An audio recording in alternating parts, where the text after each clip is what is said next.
আসসালামু আলাইকুম viewers, welcome back to my channel Shiuli cooking. Shiuli কুকিংয়ে আমি নতুন আরেকটি রেসিপি নিয়ে চলে আসলাম। আমার আজকের রেসিপি হচ্ছে মলা মাছ ভুনা। আমরা অনেকে ছোট মাছ খেতে পছন্দ করি, তার মধ্যে মলা মাছ হচ্ছে সেরা। আর এই মলা মাছ স্বাস্থ্যের জন্য খুবই উপকারী, আর তৈরি করাও খুবই সহজ। আর হাতে মেখে এই মলা মাছটা রান্না করলে মুখে স্বাদ লেগে থাকবে। মলা মাছ রান্না করার জন্য আমাদের লাগবে মলা মাছ। আমি মাছগুলোকে কেটে ধুয়ে পরিষ্কার করে নিয়েছি।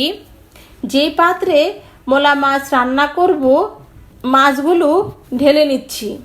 দিয়ে দিব পেঁয়াজ কুচি, রসুন কুচি, কাঁচামরিচ। এখন মাছের মধ্যে দিয়ে দিব 1.5 চামচ মরিচের গুঁড়া, হলুদের গুঁড়া, স্বাদ মতো লবণ আর তেল দিয়ে দিব।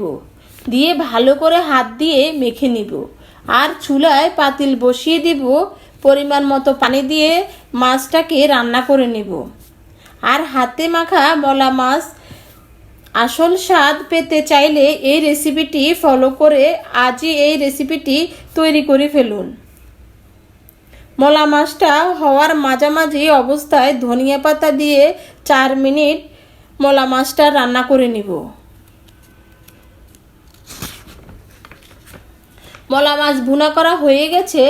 আর এইভাবে মলা মাছ রান্না করলে খেতে অনেক ভালো লাগে এবং অল্প সময়ে এই মলা মাছটা রান্না করে নেওয়া যায়। তাহলে আজকের মতো এখানে বিদায়। আল্লাহ হাফেজ।